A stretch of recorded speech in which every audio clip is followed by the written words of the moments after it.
Assalamualaikum warahmatullahi wabarakatuh.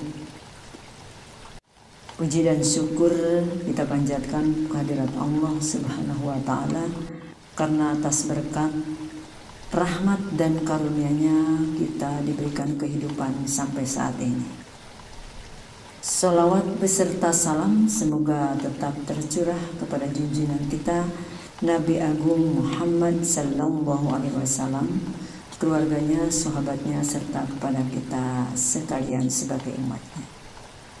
Sahabat inspirasi terpilih,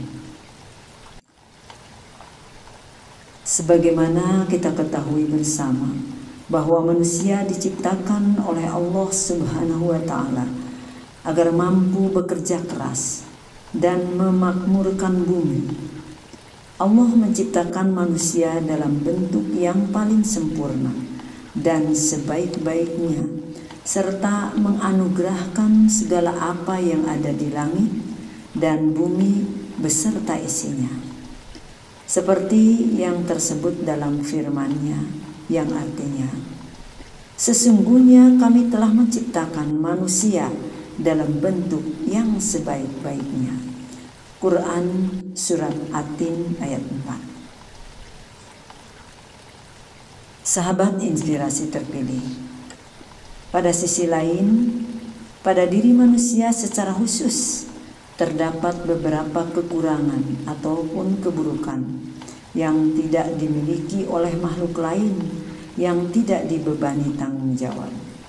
Makhluk seperti ini disifati dengan kufur, zolim, sombong, rugi, durjana, dan pembangkang. Karenanya manusia patut untuk beriman, bersikap adil, bijaksana, dan memelihara diri. Sebagaimana Allah Subhanahu wa Ta'ala berfirman, yang artinya, sesungguhnya manusia itu sangat zolim dan sangat mengingkari. Sebagaimana Quran Surat Ibrahim ayat 34. Di samping itu manusia harus memahami makna taklif yang dibebankan kepadanya. Al-Aqad berkata, di antara syarat-syarat taklif adalah ketaatan dan kebebasan. Inilah aksioma yang sering diabaikan oleh kebanyakan orang yang memperdebatkan masalah takdir, iman, taklif, dan balasan. Itulah sekelumit tentang gambaran kehidupan manusia. Sahabat inspirasi terpilih, saya di sini akan sajikan kehidupan manusia dalam penghuni surga. Dan sebelumnya saya ucapkan banyak terima kasih kepada Anda semua atau pada sahabat inspirasi terpilih yang selalu mendukung channel ini dengan jalan like, subscribe, share, serta membunyikan lonceng notifikasinya. Saya ucapkan banyak terima kasih karena saya ada karena Anda semua. Baik, sahabat inspirasi terpilih, kehidupan manusia di surga. Pertama, keadaan surga. Jika neraka adalah tempat kehidupan yang menyengsarakan dengan segala macam siksaannya, maka kehidupan surga adalah kehidupan sempurna. Semuanya serba baik, nyaman, tentram, dan bahagia. Surga adalah tempat kehidupan orang-orang yang soleh. Mereka adalah orang-orang yang yakin bahwa kehidupan di dunia adalah sementara. Dunia bukan tidak mereka masukkan ke dalam hati. Mereka mengambil dunia hanya sekedarnya saja guna memperkuat ibadah mereka kepada Allah Subhanahu wa Ta'ala. Mereka telah menempuh jalan lurus, bersabar atas cobaan yang diberikan Allah, baik yang menyenangkan maupun yang menyakitkan. Mereka mengeluarkan sedekah dari harta mereka dan berpuasa di terik matahari supaya Allah meringankan panjangnya hari kebangkitan. Mereka telah menjalani kehidupan yang baik di dunia dan berhak menjalani kehidupan yang baik di akhirat pula. Penghuni surga adalah orang-orang yang berjiwa kuat. Mereka dapat mengendalikan hawa nafsu, sehingga mereka pun dijamin dengan kehidupan yang bahagia di akhirat. Rasulullah Shallallahu Alaihi Wasallam telah menjamin surga bagi kaum muslimin yang jika mereka menaati 6 perkara. Beliau bersabda, "Jaminan bagiku 6 perkara dari dirimu. Niscaya ku jamin surga bagimu, yaitu berkatalah benar bila kamu bicara, tunaikan amanat yang dipercayakan kepada kamu, dan penuhilah bila kamu berjanji.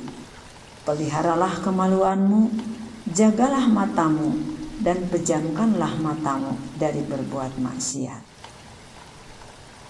Sahabat inspirasi terpilih, kaitan dengan surga, yaitu 1. Pintu surga. Allah Ta'ala berfirman, "Dan orang-orang yang bertakwa kepada Tuhan dibawa ke dalam surga berombongan-rombongan pula. Sehingga apabila mereka sampai ke surga itu, sedang pintu-pintunya telah terbuka dan para penjaganya berkata, kesejahteraan dilimpahkan atasmu.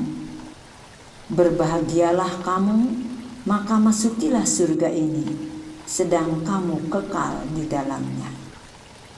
Firman Allah, Quran Surat Az-Zumar ayat 73. Surga adalah negeri Allah, tempat orang-orang yang berkata atau yang dekat dengannya. Negeri seperti itu hanya bisa dimasuki setelah mengalami peristiwa-peristiwa dahsyat yang dimulai sejak hamba dilahirkan di dunia. Setelah melalui berbagai tingkat kehidupan dan mengalami berbagai kesulitan, Allah Ta'ala mengizinkan bagi penutup para nabi dan rasulnya untuk memohon syafaat kepadanya, guna membuka pintu surga bagi mereka. Karenanya, jangan sampai orang membayangkan surga itu seperti hotel yang bisa dimasuki oleh siapa saja yang mau. Surga Allah itu mahal. Untuk mencapainya, manusia harus bersusah payah dengan tidak mengikuti hawa nafsunya. Sahabat inspirasi terpilih, renungkanlah kegembiraan para penghuni surga ketika digiring bersama-sama dalam kelompok-kelompok. Mereka semua bergembira dan saling memberi kabar gembira seperti ketika berada di dunia. Begitu pula penghuni neraka. Mereka digiring ke sana dalam kelompok-kelompok dan saling melaknat satu sama lain. Hal itu lebih menimbulkan kehinaan dan kecemaran daripada mereka yang digiring satu persatu. Penjaga surga berkata kepada penghuninya, "Salamun alaikum." Mereka menyambut begitu penghuni surga dengan salam yang berarti keselamatan dari setiap keburukan dan gangguan. Kemudian berkata kepada mereka, "Berbahagialah kamu, masukilah surga ini sedang kamu kekal di dalamnya." Yakni dengan selamat dan baik, karena Allah mengharamkannya kecuali atas orang-orang yang baik. Oleh karena itu, penjaga surga mengabari mereka dengan keselamatan, kebaikan, dan kekal di dalamnya. Sahabat inspirasi terpilih, renungkanlah Perkataan penjaga surga kepada penghuninya, masukilah kamu ke dalamnya. Dan perkataan penjaga neraka kepada penghuninya juga, masukilah kamu ke dalam pintu-pintu jahanam. Di balik kedua kalimat tersebut ada rahasia yang makna dan hikmahnya adalah ada makna yang indah, yaitu oleh karena negeri hukuman dan pintu-pintu adalah suatu yang paling buruk, paling panas, dan paling besar kesedihannya, maka orang yang memasukinya disambut dengan siksaan yang lebih keras dari itu, sehingga timbul kesedihan dan kesusahan dengan memasuki pintu-pintunya. Sedangkan kalimat yang menyatakan masuklah pintu-pintunya untuk merendahkan dan menghinakan mereka. Kemudian dikatakan kepada mereka, tidak cukup untuk kamu memasuki pintu-pintunya yang buruk, tetapi kamu juga kekal di dalamnya. Adapun surga adalah negeri kemuliaan yang disediakan Allah bagi para walinya. Karenanya mereka pun diberi kabar gembira bahwa mereka akan masuk ke tempat duduk dan tempat tinggal serta kekal di dalamnya. Telah diriwayatkan bahwa surga mempunyai 8 pintu sebagaimana disebutkan dalam Shahihain dan yang lainnya. Di antara hadis-hadis itu adalah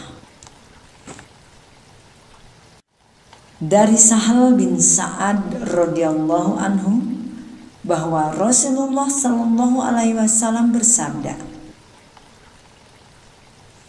di surga ada 8 pintu dan salah satu pintunya bernama Rayyan.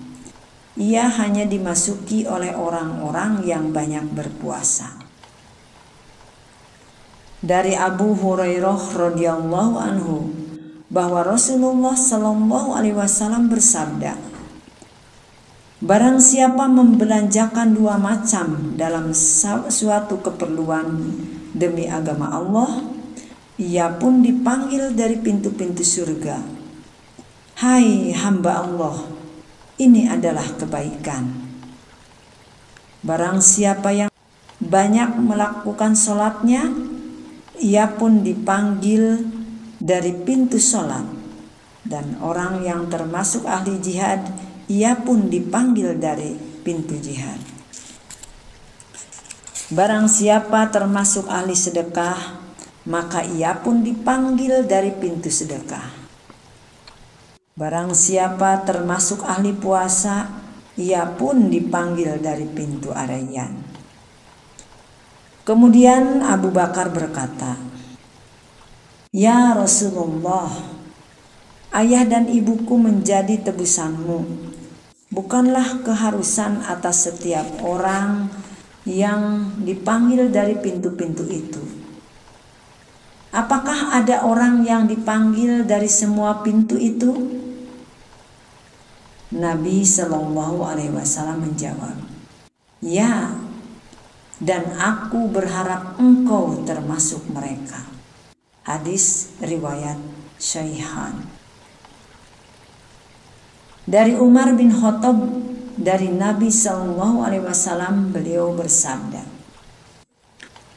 tidaklah seseorang dari kamu berwudu dan melebihkannya atau menyempurnakan wudunya, kemudian mengucapkan, aku bersaksi bahwa tiada Tuhan selain Allah sendiri, tiada sekutu baginya, dan aku bersaksi bahwa Muhammad adalah hamba dan rasulnya, melainkan dibukakan baginya pintu-pintu surga yang 8 dan dimasuki dari manapun yang dikehendakinya. Tirmizi menambahkan sesudah tasyahud, ya Allah, Jadikanlah aku termasuk orang-orang yang bertaubat, dan jadikanlah aku termasuk orang-orang yang bersuci. Hadis riwayat Muslim. Dari Abu Hurairah radhiyallahu anhu, ia berkata, sebuah mangkuk berisi roti, lemak, dan daging diletakkan. Kemudian beliau mengambil paha yang paling disukainya. Beliau menggigitnya sekali dan berkata, aku adalah pemimpin umat manusia pada hari kiamat. Beliau menggigitnya sekali lagi dan berkata, aku adalah pemimpin umat manusia pada hari kiamat. Ketika melihat para sahabatnya tidak bertanya, beliau berkata, mengapa kalian diam saja? Maka mereka pun bertanya, bagaimana itu ya Rasulullah? Nabi Shallallahu Alaihi Wasallam bersabda dan menjawab, semua manusia berdiri menghadap Tuhan semesta alam. Mereka bisa mendengar orang yang memanggil dan pula melihatnya. Kemudian ia menyebut hadis syafaat selengkapnya, dan pada akhirnya Nabi Shallallahu Alaihi Wasallam berkata, kemudian aku pergi menuju bawah arsy, lalu bersujud kepada Tuhanku. Allah menempatkan aku dalam kedudukan yang tidak pernah ditempati oleh siapapun sebelum dan sesudahku. Demi Allah yang nyawa Muhammad berada di tangannya, sesungguhnya jarak antara dua sisi pintu surga adalah seperti antara Mekah dan Hajar. Ibnu Qayyim menyebutnya dalam hadis Arwah bahwa kesohihannya telah disepakati dalam suatu lafal yang disebutkan seperti antara Mekah dan Hajar atau antara Mekah dan Basra. Sahabat inspirasi terpilih. 2 tingkatan surga. Allah Ta'ala berfirman, sesungguhnya orang-orang yang beriman itu adalah mereka yang apabila disebut nama Allah, gemetar hati mereka, dan apabila dibacakan kepada mereka ayat-ayatnya, bertambahlah iman mereka karenanya, dan kepada Tuhanlah mereka bertawakal, yaitu orang-orang yang mendirikan sholat dan menafkahkan sebagian dari rezeki yang kami berikan kepada mereka. Itulah orang-orang yang beriman dan sebenar-benarnya.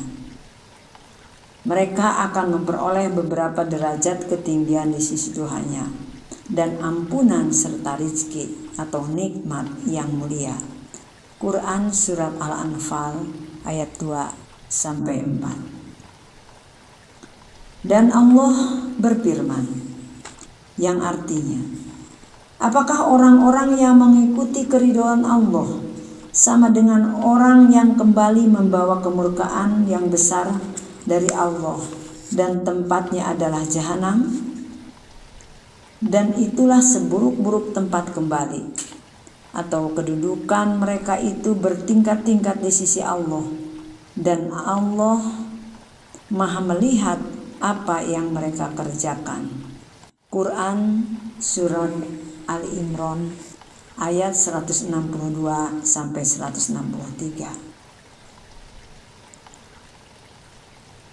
Allah Ta'ala juga berfirman, tidaklah sama antara mukmin yang duduk, yang tidak turut berperang, yang tidak mempunyai uzur, dengan orang-orang yang berjihad di jalan Allah dengan harta mereka dan jiwanya. Allah melebihkan orang-orang yang berjihad dengan harta dan jiwanya atas orang-orang yang duduk satu derajat. Kepada masing-masing mereka Allah menjanjikan pahala yang baik, yaitu surga. Dan Allah melebihkan orang-orang yang berjihad atas orang-orang yang duduk dengan pahala yang besar, yaitu beberapa derajat daripadanya. Ampunan serta rahmat, dan Allah Maha Pengampun lagi Maha Penyayang. Quran Surat An-Nisa ayat 95 sampai 96. Sahabat inspirasi terpilih. Dari Abi Sa'id Al-Khudri bahwa Rasulullah SAW bersabda, sesungguhnya penghuni surga bisa melihat kamar-kamar di atas mereka seperti melihat bintang berkilau yang lewat di cakrawala dari timur atau barat, karena adanya perbedaan tingkatan di antara mereka. Dari Abi Sa'id Al-Khudri bahwa Rasulullah SAW bersabda, sesungguhnya penghuni surga bisa melihat kamar-kamar di atas mereka seperti melihat bintang berkilau yang lewat di cakrawala dari timur atau barat, karena adanya perbedaan tingkatan di antara mereka. Para sahabat berkata, ya Rasulullah, itu adalah kedudukan para nabi yang tidak bisa dicapai oleh selain mereka. Nabi SAW menjawab, benar, demi Allah yang nyawaku berada di tangannya, mereka adalah orang-orang yang beriman kepada Allah dan membenarkan para rasul. Hadis riwayat Sahihain. Dari Abu Hurairah radhiyallahu anhu bersabda, Rasulullah sallallahu alaihi wasallam,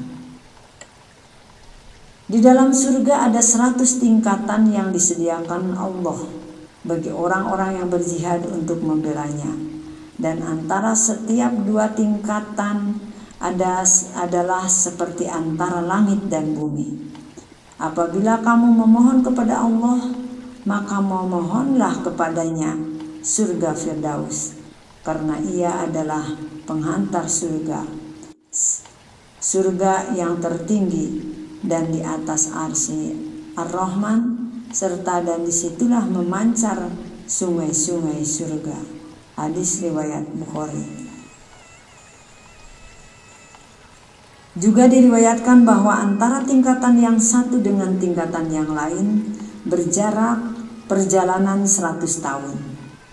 Ada pula yang menentukan jaraknya 500 tahun. Tidak ada pertentangan antara kedua penentuan itu, karena perbedaan perjalanan ada yang cepat dan ada yang lambat. Itulah sekelumit tentang kehidupan manusia penghuni surga serta tingkatan-tingkatan surga. Sahabat inspirasi terpilih, semoga apa yang saya ungkapkan kali ini dapat memicu atau menambahkan tingkat keimanan kepada kita bahwa semua perbuatan manusia itu dipertanggungjawabkan, baik yang menjalankan iman dan takwa serta berbuat sebaik-baiknya, ada pahalanya, ada ganjarannya nanti di hari yang kekal, yaitu surga. Sedangkan bagi mereka yang zalim serta melanggar semua aturan-aturan Allah, ada pula ganjarannya, yaitu siksa api neraka. Itu adalah sebagai sandaran bagi kita, para sahabat inspirasi terpilih, agar kita selalu dapat memperbaiki dalam kehidupan kita saat di dunia maupun di akhirat. Demikian yang dapat saya sampaikan, semoga bermanfaat. Billahi taufiq wa hidayah. Wassalamualaikum warahmatullahi wabarakatuh.